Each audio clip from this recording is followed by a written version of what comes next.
오늘은 어쩔 수 없이 우리가 출애굽을 다 좀 봐야 되겠습니다. 요즘 윤 목사님 메시지에서도 출애굽 내용이 많이 나오고 있어서 우리가 많이 참고가 됩니다. 출애굽에 있어서 우리가 좀 먼저 봐야 될 부분이 뭐냐면은, 자, 이 모세는 오경을 기록한 사람이죠. 창세기, 그 다음에 출애굽기, 레위기. 그러니까 창세기는 그 자기 조상들의 그 창조부터 시작해서 요셉의 죽음까지 그 조상들의 언약을 어떻게 잡고 왔는지. 그리고 출애굽기는 이제 애굽에서 나와서 성막을 완성하는 데까지. 그 레위기는 그 성막에서 제사를 어떻게 드리는 건가, 그런 부분. 민수기는 이제 광야에 40년 동안 이동하면서 일어났던 일들.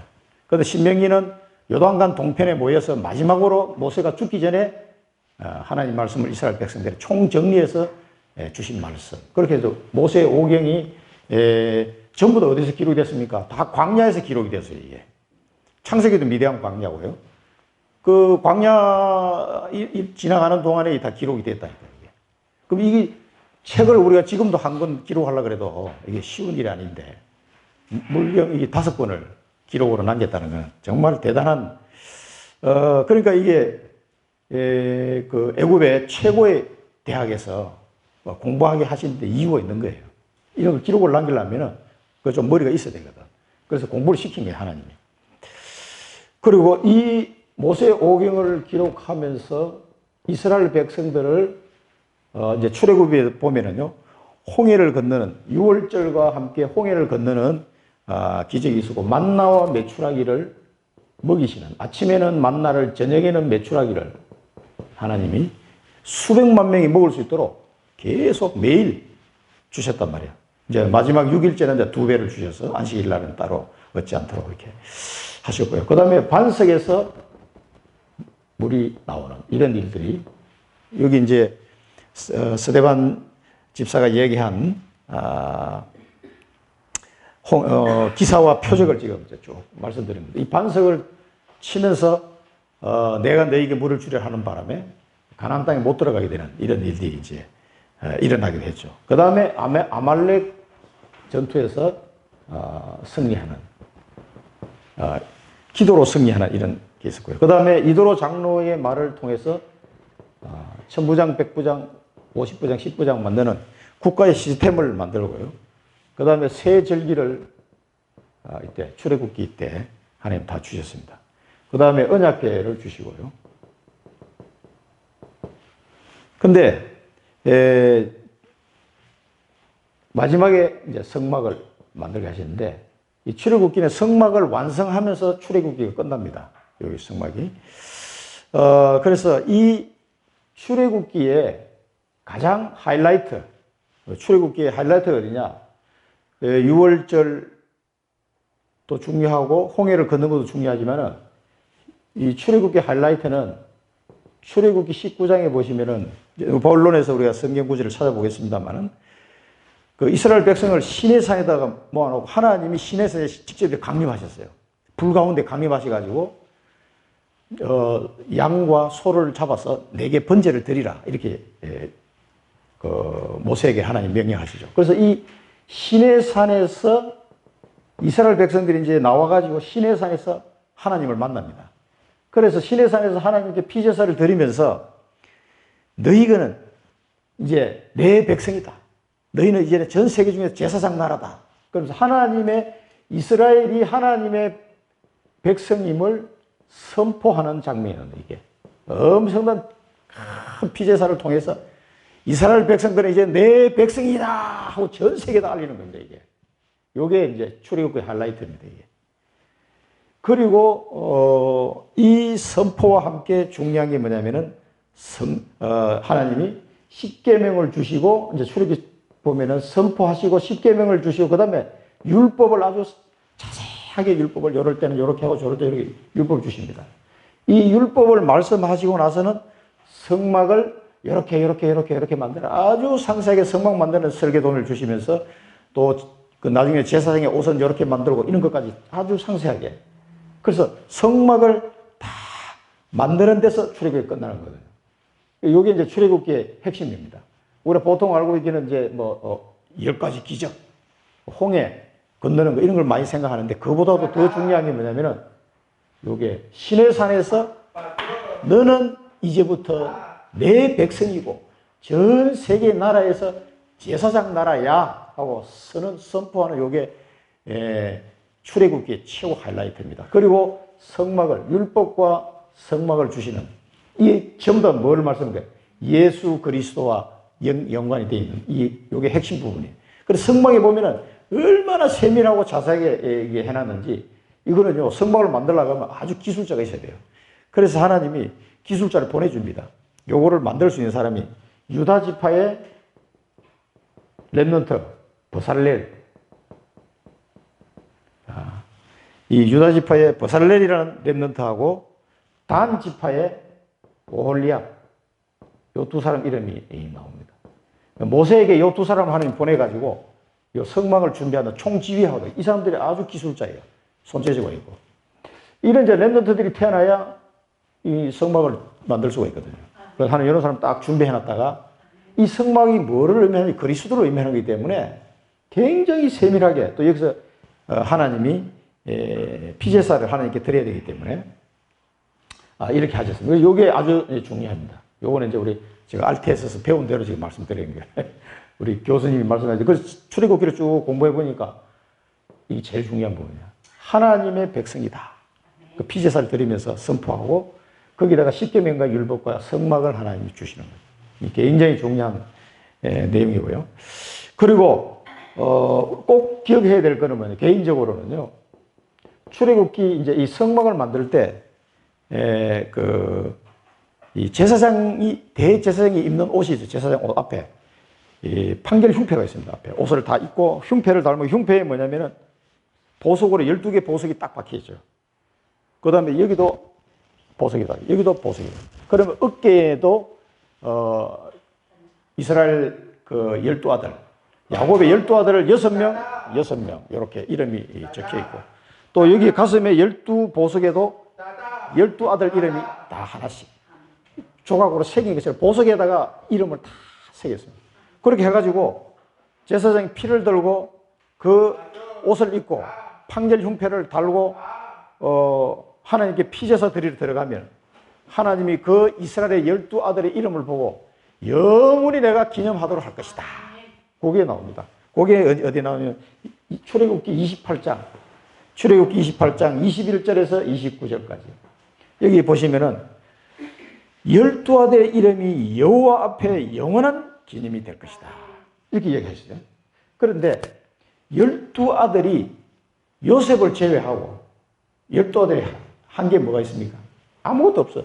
그냥 12지파라는 거 밖에 없어요. 요셉을 제외하고는 솔직히 칭찬받을 만한 아들이 단 한 명도 없습니다. 그럼에도 불구하고 하나님은 12아들 이름을 보석에다 새겨가지고 영원히 기념하시겠다고 하나님 앞에 빚어 드릴 때 이 말씀이 의미하는 바를 잘 이해해야 됩니다. 12아들. 지금 이 시대의 12지파의 이름을 우리가 뽑혔다는 사실을 아셔야 돼요. 그래서 하나님은 사실 이거 이 사람들이 예를 들어서 이 보석에다가 아브라함, 이삭, 야곱 이런 이름을 적어 놓으면은 모세 이런 이름이면 이해가 돼요. 이 훌륭한 분들이라서 언약의 조상들 적어 놨구나. 근데 12아들을 가만히 보면은 형편없는 인간들인데 사실은 그런 사람을 하나님은 이름을 딱 보석에다 이름을 새겨놓고 영원히 내가 기념하겠다 이렇게 얘기했단 말이에요.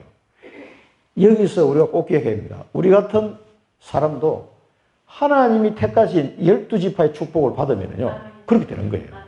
저는 이걸 보면서 옛날에 분당에 있을 때 이걸 읽으면서 참 한 30분 동안 울었어요.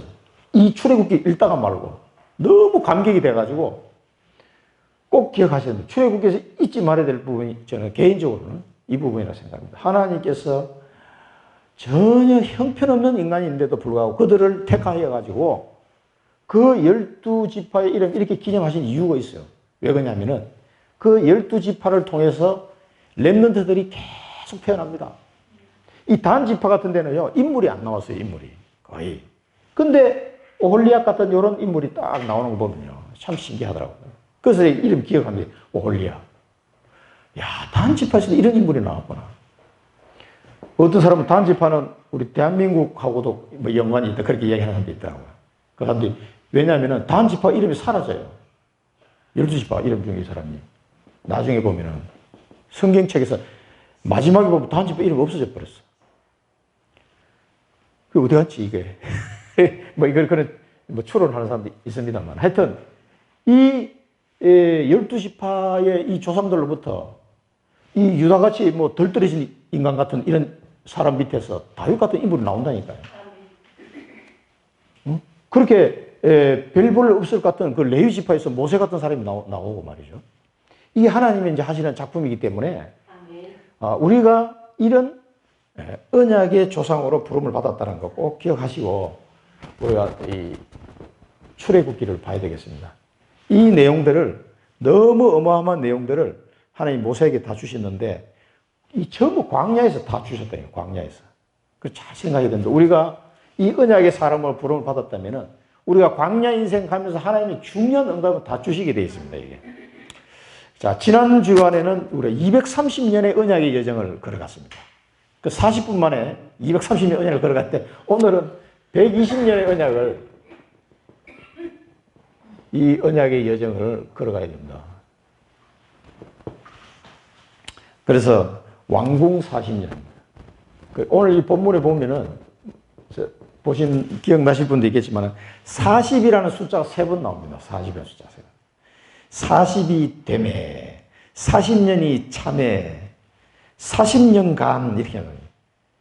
이 왕궁 40년에는 지식과 지성을 준비하는 시간이 있다. 유 목사님 그렇게 말씀하셨죠.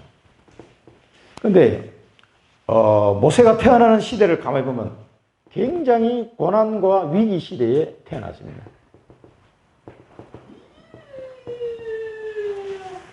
그러니까 요셉을 알지 못하는 새 임금이 태어났다는 거예요. 요셉을 알지 못하는 새 임금이 태어났다는 얘기는 그 요셉이 가졌던 언약을 이어받은 후손들이 없었다는 얘기예요. 그러니까 요셉 시대를 까맣게 잊어버린 거예요. 그런 것도 있지만은 또 역사적으로 보면은 애굽이라는 나라가 요셉이 있었던 그 왕조가 망하고 딴 데서 새로운 왕조가 들어와서 이 왕조가 체인지가 된 거예요. 물론 그렇다 해가지고 요셉이라는 총리를 역사 공부를 왕이 안 했다. 그 말이 안 되는 얘기예요. 한국 사람도 옛날에 조선 왕조라도 고려 왕조 때 고려가 망했어도 그 전날의 왕들이 뭐 어떻게 했고 또 저 중국의 어떤 나라 춘추 전국 시대는 어떤 왕들이 있었고 이런 사람이 있었다. 어떤 훌륭한 재상이 있었다. 이런 역사적인 내용을 다 이 왕들은 다 공부를 합니다. 왕자들 다 공부를 시킨다고요. 그런데 아무리 왕조가 바뀌었다 하더라도 요셉을 알지 못한다는 거는 이거는 그런 표면적인 이유가 아니라 이 영적인 의미가 있는 거예요. 그러니까 요셉을 알지 못한다는 새 임금은 그 요셉의 언약을 이어받은 렘넌트가 없었기 때문에 그 새로 일어난 임금에게 하나님의 능력을 보여주지 못한 거죠. 그래서 요셉을 알지 못하는 새 임금이 나타나게 된 거예요. 그리고 어린 아이들을 내버리라고 해요. 이 요셉을 알지 못하는 새 임금을 통해서 어린아이를 죽이는 이런 비참한 상황이 이제 바뀐 거죠. 어린아이를 죽이는. 그러면은 이 언약의 후대가 없어가 노예로 전락했는데 그 유목사님이 그렇게 말씀하셨어요. 언약에 힘이 없으면 정복당한다. 보세요. 이스라엘 백성이 여기서 큰 민족을 이루어서 가나안 땅으로 가야 되는 게 하나님 뜻인데 이 아들을 다 죽이면 어떻게 됩니까? 민족이 말살되잖아요. 대가 끊긴다고 해요. 아들을 다 죽여버리면. 그러면 하나님의 계획과 이 새 임금이 펴는 정책이 정반대 방향이란 말이에요. 그럼 하나님은 어떻게 되겠어요? 이쪽을 멸하실 수밖에 없는 거예요. 하나님의 뜻하고 정반대 정책을 펴니까 망하는 거죠. 그 정부는. 그래서 애굽이 망한 겁니다. 완전히. 아무리 그 죽이려고 해도 하나님의 뜻은 이루어진다는 거예요. 반드시. 그래서 이 이스라엘을 완전히 몰살하려고 했지만은 하나님은 언약의 후대를 탄생시켜가지고 이 하나님의 뜻을 이어가게 되는 거죠. 그래서 모세라는 사람이 탄생하게 됩니다. 그리고 기가 막히게 왕궁에다 집어넣어가지고 양육받도록 하나님은 그렇게 하셨습니다. 이 모세를 통해서 솔로몬이 성전을 건축하고 기도하는 장면이 나와요. 이게 열왕기상 8장 56절에 보면 솔로몬이 한 기도문입니다. 여호와를 찬송할지로다 그가 말씀하신 대로 그의 백성 이스라엘에게 태평을 주셨으니 그 종 모세를 통하여 말씀하신 그 모든 좋은 약속이 하나도 이루어지지 아니함이 없도다. 이 솔로몬의 신앙 고백인데 하나님이 이 모세를 통해서 약속하신 그 좋은 약속들이 이스라엘에 다 성취됐다는 얘기죠. 그만큼 하나님이 모세를 통해서 말씀을 이스라엘 백성에게 전달하신 겁니다. 그래서 이 모세가 태어나니까 하나님이 보시기에 이 본문에서는 아름다웠더라. 하나님 보시기에 아름다워. 하나님이 보시기에 아름다운 건 뭡니까? 얼굴이 잘생겼다는 뜻이 아니고 하나님의 언약이 이 아이에게 들어있는 거죠. 그래서 하나님이 보시기에 아름다웠더라. 그래서 공주의 아들로 키우게 하시고 애굽 사람의 모든 지혜를 배워 능하게 하셨더라. 애굽 사람의 모든 지혜를 배우고 능하게 하셨더라. 그래서 이제 이렇게 하는 목적이 있죠. 한 나라의 지도자가 되려면은 갖춰야 할 것들이 많잖아요. 그래서 모세에게 이런 공부를 시킨 거고 또 성경을 5권이나 기록하려면은 양도 분량도 엄청 많아요. 모세 오경이. 그래서 이스라엘 사람들이 그렇게 자랑하는 이 모세 오경을 기록하기 위해서는 많은 역사적인 지식과 여러 가지 학문적인 배경이 좀 뒷받침돼야 되거든요. 그래서 하나님께 쓰임받기 위한 준비를 이제 하나님에게 시키는 거죠. 그리고 이 사람이 태어날 때 보면은 레위 남자와 레위 여자가 결혼하였다 그러죠. 언약 성취할 후대를 하나님은 언약 잡은 그 레위 남자와 레위 여자, 이 레위 남자와 레위 여자를 통해서 언약의 후대를 그 가정에 하나님이 허락하신 겁니다. 언약 성취할 후대를 주신 겁니다. 그래서 기능과 지성을 준비하고 지도자 수업을 하게 하셨는데 히브리서 11장 23절에 보면 믿음으로 모세가 났을 때 그 부모가 아름다운 아이임을 보고 석 달 동안 숨겨 왕의 명령을 무서워하지 아니하였으며 왜 왕의 명령을 안 무서워합니까? 하나님의 언약이 이 아들에게 있다는 것을 이 부모가 믿음으로 알게 된 거예요. 엄청난 하나님의 비밀을 자기 아들이지만은 그냥 아들이 아니라 하나님의 뜻이 있는 아들임을 이 사람들이 영적으로 깨달은 거죠. 그러니까 왕의 명령도 지금 하나님의 언약이 성취될 것을 알기 때문에, 믿기 때문에 하나님의 명령도 무서워하지 않은 이런 부모였습니다. 그러니까 얼마나 이 레위 남자와 레위 여자가 요게벳이 언약을 잡은 부모였는지 알 수가 있습니다. 이 언약을 잡고 결혼할 때 하나님이 시대를 살리는 후대를 하나님 주시는 거죠. 그래서 40년 동안 40이 되매 이제 모세가 40세가 되었습니다. 뭐니까 하나님의 시간표. 하나님의 시간표가. 이제는 이제 모세를 이제 애굽에서 빼내가지고 미디안으로 보내실 하나님의 계획이 있는 거죠. 그런데 여기 본문에 스데반이 설교한 내용을 보면요. 이스라엘 자손을 돌볼 생각이 났다 그랬어요. 이 사람이 언약을 잡았다는 얘기였어요. 하나님이 나를 통해서 우리 민족을 출애굽하려고 하는 계획을 가지고 있구나. 이걸 이제 모세가 언약을 찾고 있었다는 얘기예요. 그러니까 왕궁에서 자랐지만 자기 엄마한테 받은 그 언약이 얼마나 확고했는지를 알 수가 있어요. 그런 그 왕궁에서 생활하다 보면 사람이 등 뜨시고 배부르면은 뭐 언약이 뭐고 다 잊어버릴 만한데 끝까지 기억하고 있는 거예요. 그러니까 자기 백성을 돌볼 생각을 했어요. 이스라엘 백성을 돌볼 생각을 한 거예요. 그 언약 잡은 사람의 모습이에요. 자기 환경하고 아무 상관이 없어요. 그래서 원통한 자를 보호하고, 뭐 하나님의 시간표는 아니었지만은 본인이 가지고 있는 믿음을 이제 스데반이 얘기하고 있는 겁니다. 그래서 애국 사람을 죽이게 되고, 또 그러면서 이 모세가 좀 착각한 게 뭐냐면은 자기 이스라엘 백성들도 자기처럼 생각하고 있을 것이라고 착각한 거죠. 하나님께서 자기 손을 통하여 이스라엘 백성을 구원하실 거라고 그 백성들이 깨달으리라고 생각했다는 거예요. 근데 광야를 쭉 통과하는 과정을 보면은 전혀 이 모세가 그런 지도자로 하나님이 언약을 주신 사람이다라고 인정을 안 해요. 끝까지 뭐 조금만 이렇게 틀어지면 그냥 막 대들고, 그러면 자기 누나도 막 대들다가 문둥병 걸리고 그랬잖아요. 많은 사람이 대들다가 많이 죽었어요. 근데 그 부분을 하나님이 해소하기 위해서 시내산에서 하나님이 하신 말씀이 있어요. 조금 이따 보겠습니다. 그만큼 이스라엘 백성들이 영안이 어두운 거죠. 이 사람이 도대체 누군지를 모르는 거예요.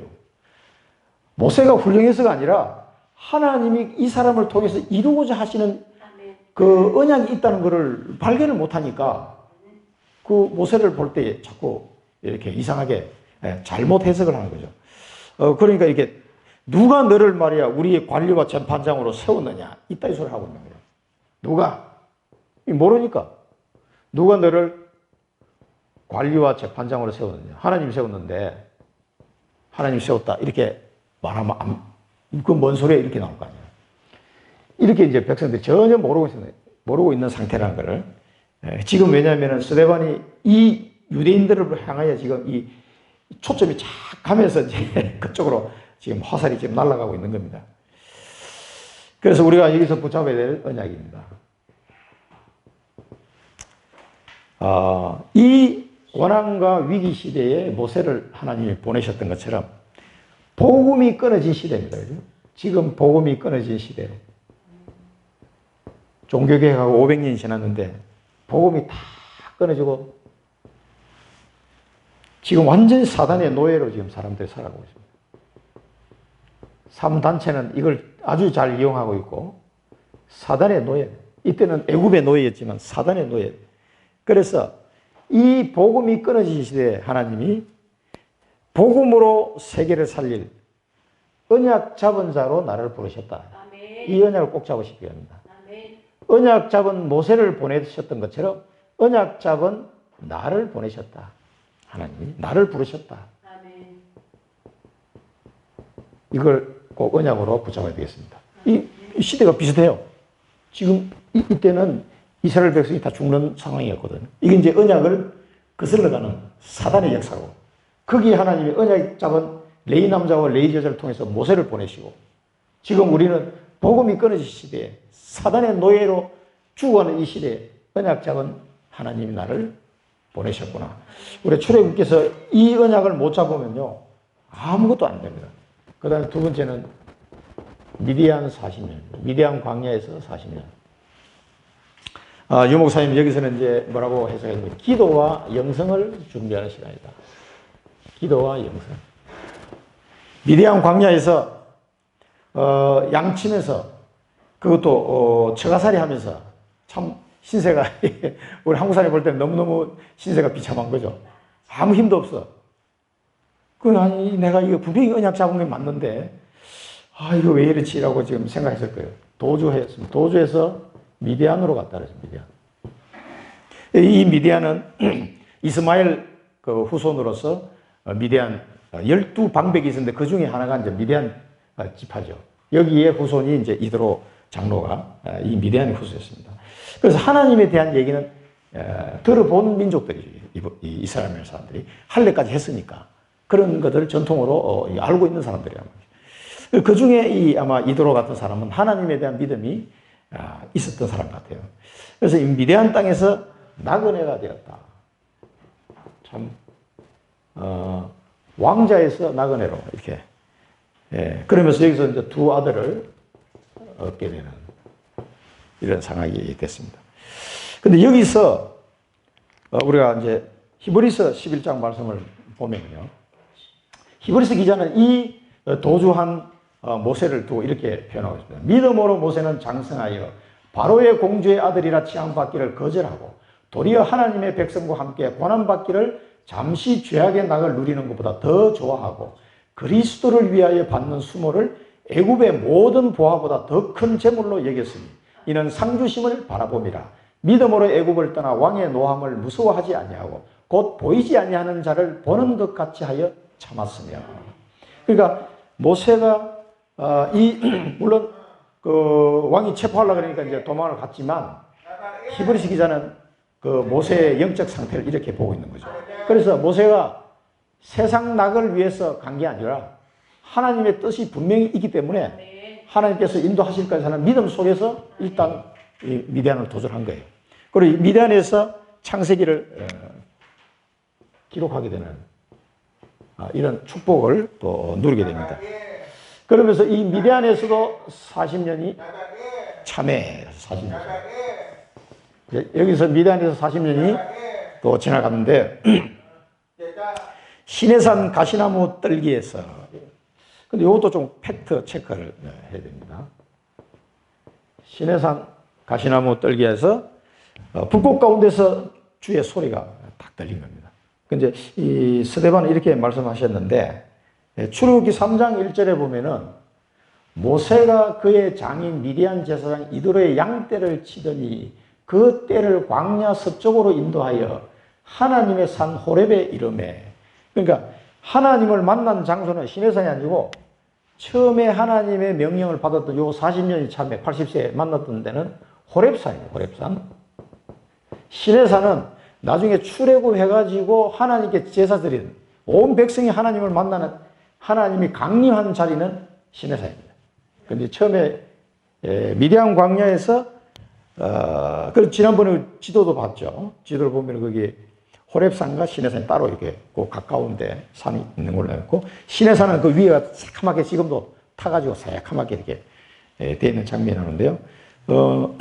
출애굽기 19장 18절에 보면은 시내산의 연기가 자욱하니 여호와께서 불 가운데서 거기 강림하시니라. 그 연기가 온기가마 연기같이 떠오르고 온 산이 크게 진동하며, 이 시내산에 하나님이 강림한 자리입니다.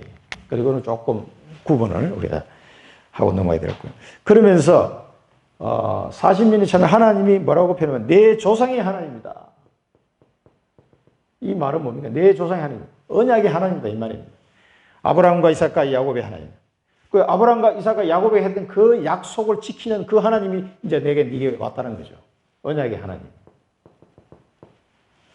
이 조상의 하나님이 내 발에 신을 벗어라 거룩한 땅이니라. 그러면서 모세에게 명령을 합니다.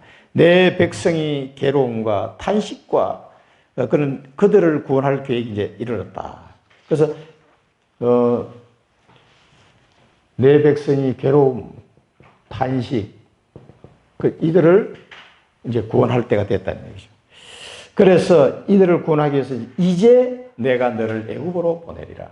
우리 제목같이. 이 제목을 제가 딴 거는요. 이제 80세가 됐어요. 80세.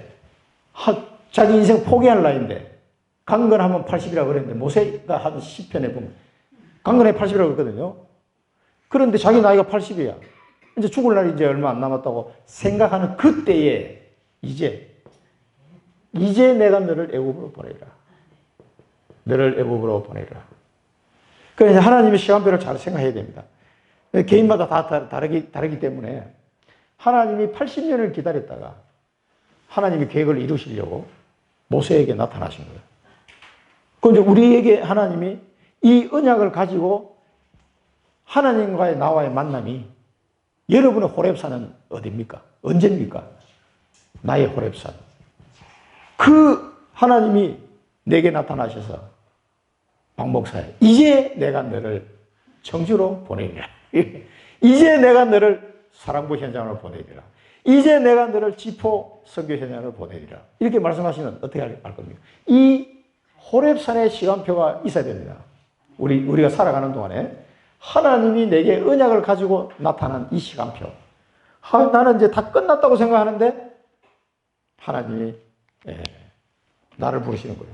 출애굽기 2장 24절에 보면 하나님이 그들의 고통 소리를 들으시고 하나님이 아브라함과 이삭과 야곱에 세운 그의 언약을 기억하사, 그 언약을 기억하사 그 언약을 이루시려고 모세에게 나타난 거예요. 하나님이 세계복음의 언약을 우리에게 주셨는데 지금도 초대교회 이후로 세계복음의 언약이 이루어져 가고 있잖아요. 그 세계복음의 언약을 이루시려고 지금 우리에게 호렙산에, 나의 호렙산에서 하나님은 내게 138 언약을 붙잡게 하신 거예요. 그 장면하고 우리가 똑같아요. 그래서 우리 목사님들도 보면 그 하나님이 내게 이 그리스도와 하나님 나라와 세계복음과 땅끝 정의이 되겠다는 이 언약을 붙잡는 순간 그렇게 펑펑 울었다 그러시더라고요. 그 언약이 내 가슴에 꽂히는 날 정말 인생이 재난쯤 되는 시간표. 이 호렙산. 그 모세는 그때 기분이 어땠을까요? 아니, 좀 빨리 부르시지. 그 어깨에 힘 다 빼야 돼. 어깨에 힘 다 빼고, 정말 하나님, 주님께서 역사하여 주옵소서. 이렇게 될 때까지 기다리세요. 40년 동안. 완전히 그냥. 그러면서 마지막에 보면 스데반이 이렇게 이야기하고 있습니다. 거절하던 그 모세를, 그 이스라엘 백성은 네가 누구냐 막 이렇게 따지던 그 모세를 관리와 속량하는 자로, 속량하는 자. 뭘 속량합니까? 이들의 모든 죄를 제사장을 통해서 속량하셨잖아요. 이 모세가 예수님의 이 예표예요, 예표. 그래서 이 제사장을 통해서 모든 죄를 사하는 온 민족을 향한 제사가 시내산에서 막 벌어집니다. 그때 모세가 그때 직접 제사를 집도해요. 그러고 나서 이제 아론에게 물려주죠. 이게. 아론과 그 아들들에게 이거 알려줘라. 그래서 그걸 이제 제사를 어떻게 하는지 다 알려주고 제사장 직분을 그들에게 넘겨줍니다. 그런데 그전에는 모세가 다 그 백성의 죄를 사하는 속량하는 자로 이 역할을 다 하셨어요. 그 모세를 보고 모세의 기도를 들으시고 살려주셨잖아요. 그래서 모세는 애굽으로 가게 됩니다. 이 미디안 40년을 정말 언약 붙잡고 자기가 할 수 있는 건 기도하는 것 외에는 아무것도 할 수 있는 방법이 없었어요. 힘 다 빠지고 이제 나이도 늙고 이 때를 하나님이 기다려서 이 기도와 영성이 준비될 때 하나님의 말씀에 완전히 순종하지 않을 수 없도록 준비하신 다음에 가도록 만드신 거죠. 그런데 이제 이 출애굽을 보면서 제가 한 가지 기가 막힌 사람이 떠올라요. 십보라. 모세의 부인 십보라. 아니, 자기 남편이, 아니, 그 자기 장인어른은 모세를 알아봤다면, 영안이 있어서. 근데 부인 십보라는 적어도 약 한 40년을 같이 살았잖아요. 모세는. 모세하고 같이 40년을 살았는데, 저 영감을 보니까 맨날 하나님께 기도한다고 하는데 영 변화는 없고, 40년 더 양이나 치고, 지금 저 사람이 대단한 사람이 전혀 대단하지 않은 사람을 본 거죠, 이 사람은. 육신적으로 보니까. 이게 뭐예요, 이게? 그래가지고, 이 시보라가 끝까지 불신한 게 있어요. 이거를 우리가 교훈으로 삼아야 됩니다. 모세가 이제 가야 될 상황을 이제 언약을 잡고 자기 장인어른한테 가서 이야기합니다. 하나님께서 제가 보내드린 가야 됩니다. 애굽으로 이제 제가 갔다 와야 됩니다. 하니까. 그 이도로는요, 그래. 잘 갔다 오느라, 평안하게 갔다 오느라고 아직 이렇게 축복하면서 보내는데, 이제 10%는 그게 아니야. 아니, 저 영감이 지팡이 하나 들고 애굽으로 간다고? 그래가지고 민족을 구해낸다고 이게 10% 입장에 너무 황당한 거야. 이게 도대체 뭔 소리야? 되는 거지, 이게. 그래가지고 자기 아들 둘 데리고 억지로 따라 나섭니다. 따라 나서기는. 억지로 가는데 중간에 한번 보세요. 그런 상태로 가가지고 일이 되겠습니까? 얼마나 십보라가 불신앙한 상태. 그 모세가 누구지를 전혀 모르는 거예요. 출애굽기 4장 24, 26절 보면 모세가 길을 가다가 이제 그 애굽으로 가는 길입니다. 처갓집을 떠나서 숙소에 있을 때 중간에 어디 숙소에 묵었던 모양인데 여호와께서 그를 만나서 그를 죽이려 하신지라. 십보라가 돌칼을 가져다 그의 아들의 포피를 베어 그의 발에 갖다 대며 이르되 당신은 참으로 내게 피난편이로다 하니 여호와께서 그를 놓아 주시니라. 그때 십보라가 피난편이라 하면 할례 때문이었더라. 얼마나 이 여자가 불신앙했으면은요, 이 모세의 아들 둘이가 나이가 이때 되면 한 30대 정도 됐을 텐데 그때까지도 할례를 안 한 거예요. 한번 생각해 보세요. 왜 안 했겠어요? 모세가 하는 말을 도대체 이게 뭔 소리인지 안 믿어지거든. 할례를 하는데 모세가 할례를 하라겠어요? 안 하라겠어요? 이 사람이. 당연히 할례를 해야 된다고 주장했겠죠. 그런데 십보라가 아마 강경하게 반대했을 거예요. 뭔 소리야, 이 영감이. 애들 잡는 소리 하지 말고 이렇게 아마 얘기했잖아요. 그러니까 30대가 됐는데 이제 애굽으로 가야 되는데 그때까지도 할례를 안 한 거예요. 그러니까 이 하나님이 모세를 죽이려 했던 이 말은 그 교수님이 해석하기에 학교에서 듣기로는 아마 갑자기 모세가 중병이 걸려서 죽을 상태가 막 열이 많이 난다고 땀을 흘리면서 거의 의식을 잃어버린 상태가 아니겠네. 숙소에서 갑자기. 보니까 10%가 보니까 죽겠거든. 그때서 깨달은 거예요. 그래, 남편이 죽을 상태에 가니까 아차해서 그동안에 모세가 했던 얘기는 이제 들었을 테니까 할례를 행하지 않았던 얘기는 뭐냐? 하나님의 백성이 아니라는 얘기거든요. 그럼 어떻게 구원받지 못한 상태에서 그 아들하고 자기하고 간다는 얘기는 이건 뭐 말이 안 되는 얘기. 어떻게 언약을 이루겠습니까? 그러니까 급하게 할례를 행해서 그 피를 갖다 자기 남편 발에다 갖다 대면서 당신은 내 피난편이다. 이걸 이제 인정하는 거죠. 그러니까 하나님 살려주셨다는 얘기예요. 이러고도 시보라와 그 두 아들은 애굽으로 안 갑니다. 집으로 돌아가요. 그래서 나중에 출애굽해가지고 미래 시내산에 오고 난 뒤에 그 소식을 듣고 이도로가 자기 딸과 손자를 데리고 가서 다시 모세를 만나게 되잖아요. 그럼 어떻게 되겠습니까? 한번 생각해 보세요. 믿음도 없지. 괜시히 구원받았어. 그런데 그 애굽에서 일어나는 10가지 재앙, 유월절 사건도 경험을 못했어요. 시보라의 아들도. 홍해를 가르는 거 눈으로 본 거하고 카드라 방송 들은 거하고는 차이가 많이 나거든요. 홍해가 갈라지는 걸 직접 봐야 되는데 못 봤어. 이 두 아들은. 거기 와가지고 만나와 메추라가 내리는 것도 나중에 본 거예요. 반석에서 물이 나며 아말렉 전투에서 승리하고 이런 걸 하나도 못 본 거예요. 이 두 아들은. 그리고 이제 시내산 와가지고 그때서야 이제 또 나타났다. 그러면 이 출애굽하는 과정에서 중요한 하나님의 역사를 하나도 못 봤다는 얘기예요. 그래서 제 생각에는 모세에게 이 제사장의 직분은 네 형 아론과 그 후손들에게 주라 라고 모세에게 명령합니다. 아니 왜 모세 아들 둘이나 있는데 왜 이 사람들이 그 제사장 직분을 못 받아가냐고. 엄청난 좋은 환경이잖아요. 다 놓쳐버린 거예요.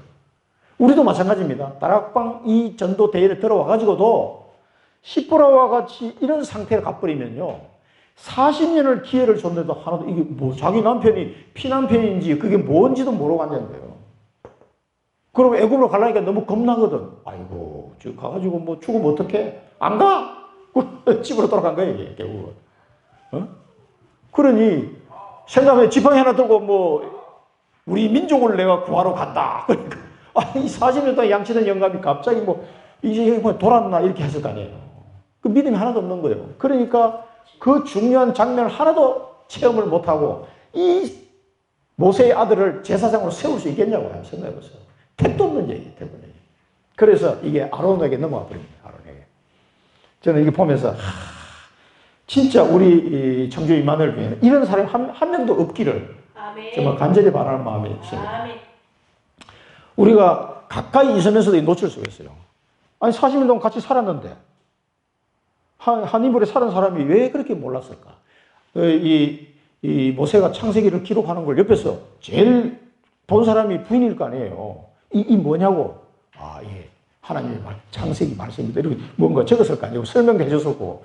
그거 한번 읽어보자 그러면서 뭐 이런 내용이 있어. 이랬겠죠. 그 창세기를 제일 먼저 읽어본 사람이 아마 시보라가 아니었을까 싶은데 그 기록해놓고 자기 아들들한테는 안 가르쳐줬겠어요?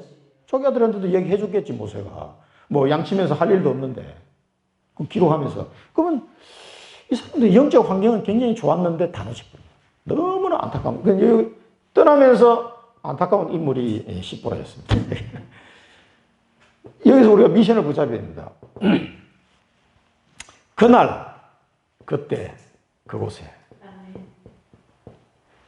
하나님이 나를 부르신 그날 그때 그곳에 우리 뭐 찬양도 있습니다만은 하나님이 나를 부르신 그날 그때 그곳에서 언약의 여정을 시작해라. 여기서 우리가 언약의 여정을 시작해야 됩니다.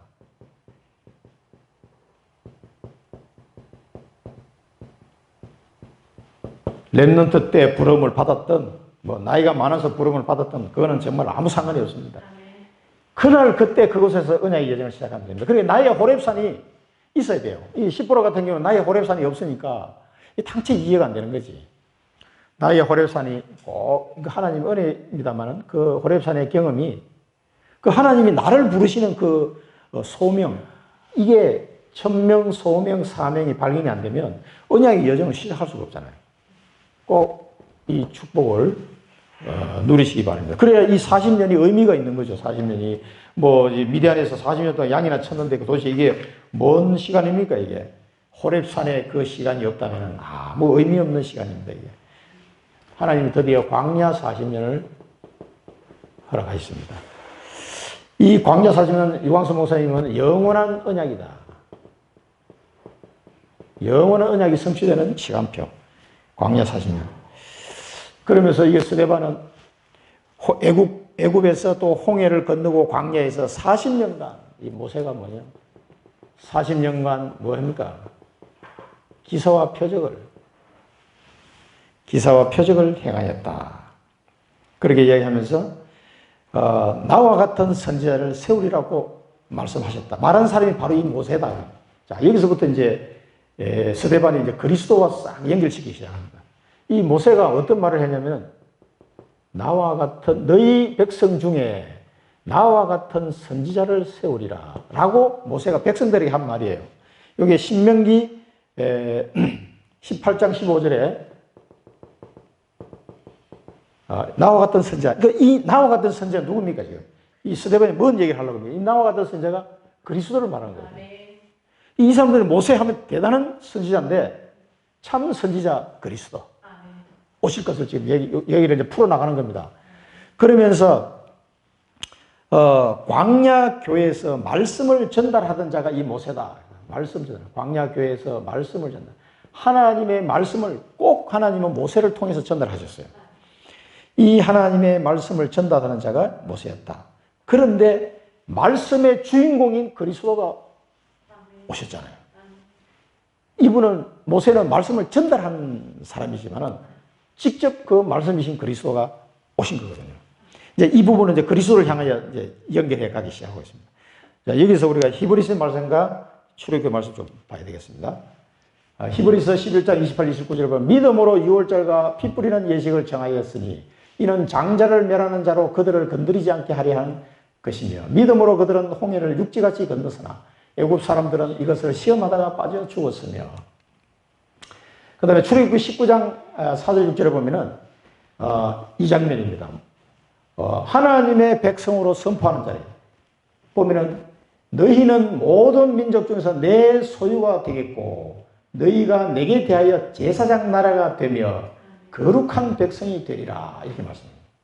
그러면서 이제 출애굽을 내가 한 그 하나님이라면서 이스라엘 백성을 제사를 드리라고 명령하기 전에 이스라엘 민족이 내 백성임을 시내산에서 하나님이 선포한 말씀. 이 말씀을 모세에게 주시면서 이걸 백성들이 말하라 그렇게 얘기하십니다.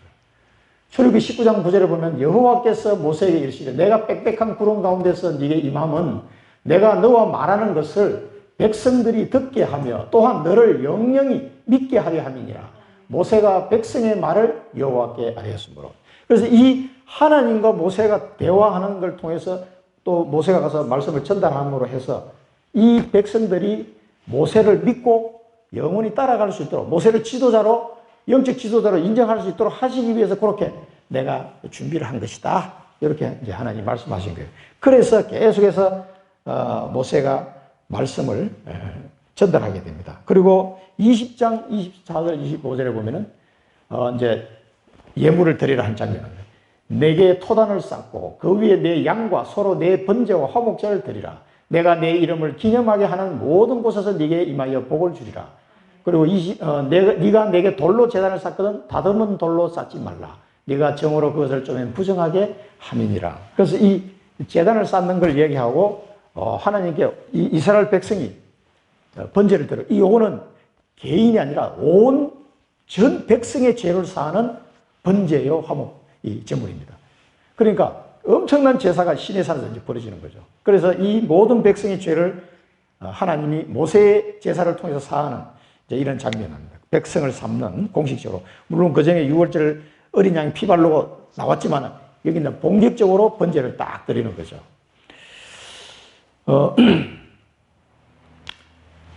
그 다음에 이렇게 모세에게 하나님이 중요한 직분을 주시고 감당케 하셨는데도 이스라엘 백성은 뭐예요? 불순종하는 거예요.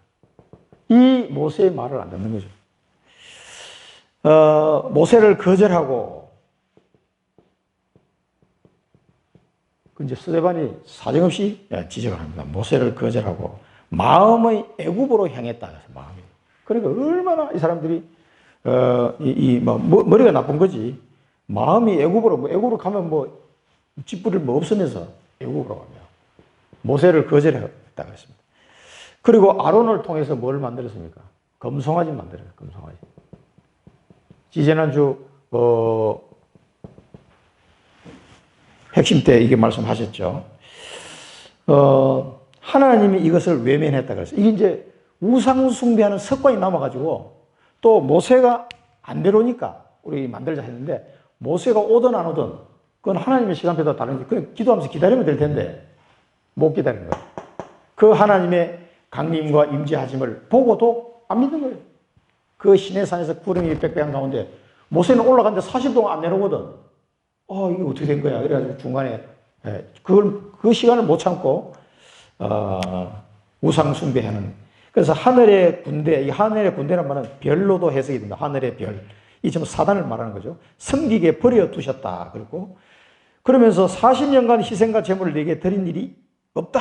드린 일이 있었느냐라고 아모스 말씀을 가지고 스데반이 막 유대인들을 공격하는 겁니다. 너희들이 그렇게 40년 동안 하나님께 제대로 된 제사를 드린 적이 한 번이라도 있었느냐라고 얘기하는 겁니다. 왜냐하면 광야 가는 동안에 계속 불평불만. 또 모세를 대적하다 많은 사람이 죽고 또 불뱀에 물려 죽기도 하고 이런 일들이 그를 이제 종합해서 이렇게 표현을 한 거죠. 그러면서 몰록의 장막과 신대판의 별을 섬기는 거예요. 그러니까 바벨론 밖으로 막 쫓아낸다 이런 표현을 쓴 거죠. 이게 전부 다 이제 아모스 5장 아모스 5장 25절에서 27절 사이에 보면은 거기는 이제 다메섹 쪽으로 이제 쫓겨나간 이런 표현을 썼는데 결국은 아수르와 바벨론에서 완전히 다 망하기 때문에 그 두 나라에 의해서 완전히 망할 것을 예언하는 이런 장면이에요. 그만큼 불신앙하고 계속 우상숭배하는 우상숭배. 이 사단을 섬기니까 하나님이 그대로 내버려 두셨다고 외면하셨다고 표현했습니다. 그래서 우리가 야고보서 1장 6절 8절에 보면은 오직 믿음으로 구하고 조금도 의심하지 말라. 의심하는 자는 마치 바람에 밀려 요동하는 바닷물결 같으니 이런 사람은 무엇이든지 죽게 얻기를 생각하지 말라. 두 마음을 품어 모든 일에 정함이 없는 자로다. 우리 이 말씀을 좀 참고를 하면 좋을 것 같고요. 마지막으로 이제 광야에서 증거의 장막을 하나님이 주셨다 그래요. 증거의 장막. 이 증거의 장막이 출애굽기 마지막 부에 나옵니다. 그러면은 성막은 뭡니까? 성막은 하나님이 임재하는 곳, 그리고 구별된 장소. 그래서 성막이라도 성막. 하나님이 그 성막에 나타나요. 오시니까 임재하는 장소. 그 다음에 회막. 회막은 하나님이 자기 백성을 만나는 장소다.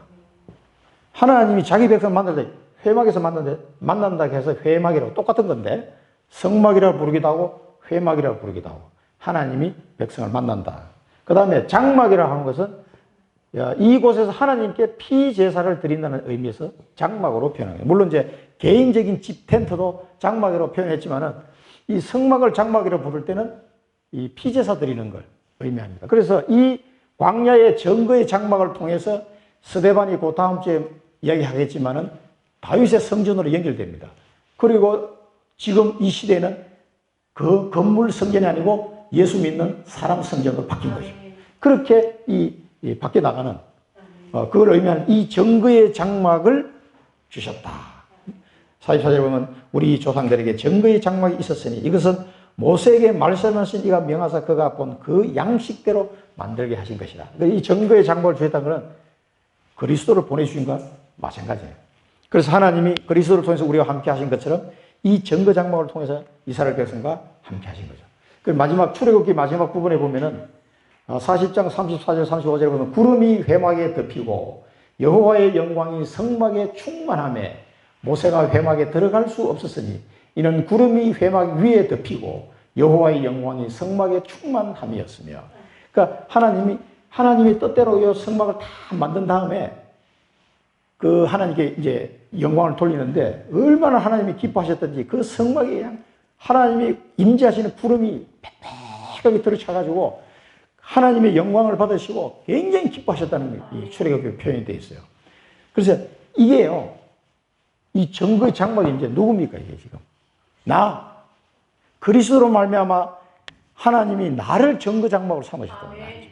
이제 이걸 여러분 붙잡으셔야 돼요. 비전. 우리의 비전은 이미 완성된 그리스도 안에서 하나님은 광야에서 모세에게 증거의 장막을 주시는데 이제는 그리스도 안에서 나를 증거장막으로 삼으셨단 말이에요. 나를 증거장막으로 삼으셨다. 이 신천지에서도 증거장막이라는 말을 또 써가지고 또 이상하게 써먹더라고 보니까. 나를 증거장막으로 삼으시고 어떻게 해요? 영원한 언약을 이루어 가십니다. 이 믿어지십니까? 그리스도 안에서 하나님이 나를 증거장막으로 삼으시고 영원한 언약을 이루어 가고 계십니다. 이게 우리의 모습이에요. 앞으로 우리 남은 여생 동안 이렇게 사는 겁니다. 그렇게 장막 만드는데 얼마나 힘들고 어려운데 하나님은 간단하게 그리스도 안에서 나를 이렇게 만들어버린 거죠. 그래서 우리가 이번 주간에 주신 말씀이십니다만은 나에게만 주신 언약을 잡아라. 하나님이 나에게만, 작든지 크든지 상관없습니다. 나에게만 주신 언약을 잡아라. 꼭 있습니다. 이게 유니크한 거예요. 이게 이제 정체성을 확인하게 됩니다. 나의 정체성. 나에게만 주신 언약을 꼭 붙잡으시고, 그 다음에 이번 주간에 뭐라고 하면서 응답부터 받아라. 응답부터. 뭘 하기 전에 응답부터 받아라. 그러면서 개인 응답. 이 개인 응답을 통해서 개인 서밋을 하나님이 세워가십니다. 이거 하나님이 다 주시려고 준비하신 거예요. 또 교회 응답. 이 교회 서밋이다. 서밋으로 우리 교회를 하나님이 세워가실 겁니다. 그 다음에 직업 응답. 이 응답을 통해서 또 하나님이 서밋으로 세워가신다. 그래서 이 응답부터 받을 수 있도록 준비해라. 이건 이제 우리가 언약의 예정을 가기 위해서 준비하는 과정이죠. 그 세 번째는 이걸 가지고 현장 치유. 현장을 치유하는데 영적인 치유, 또 삶의 치유, 육신 치유 도와줘라. 그래서 우리가 이 하나님이 나를 이 시대에 정거장막으로 삼으셔 언약을 이루고 가시는데 나에게 주신 언약이 있단 말이에요. 이걸 딱 잡으면은 하나님의 응답을 주시게 되십니다. 그래서 이 응답을 가지고 현장을 치유하고 살리라는 거죠. 영적인 치유, 삶의 치유, 육신 치유. 이 다 무너진 사람들이 현장에 많기 때문에 이 사람들을 살리기 위해서 하나님 우리를 서밋으로 세우시는 계획이 있으신 겁니다. 기도하고 마치겠습니다. 살아계신 하나님 아버지, 저희들을 사랑하시고 한 시대의 모세와 같이 언약 잡은 귀한 백성으로 우리를 불러주신 은혜를 감사드립니다. 각 모든 우리 청주인마들의 성도들이 개인의 호렙산을 경험할 수 있도록 하나님 축복하여 주옵시고 그날 그때 그 장소에서 하나님이 나에게 주신 그 언약의 여정을 시작할 수 있도록 축복하여 주시옵소서. 이 시대의 정거장막으로 삼으시고 세계 복음화하는 땅끝까지 정인이 되리라고 하시는 그 하나님의 언약을 이루어 가시는 이 일에 우리를 부르시고 사용하고 있는 줄 믿습니다. 우리 모든 성도들이 이 축복된 여정 속에 응답받고 서밋으로 서서 잘 감당할 수 있도록 인도해 주옵소서. 예수 그리스도 이름으로 기도드립니다. 아멘.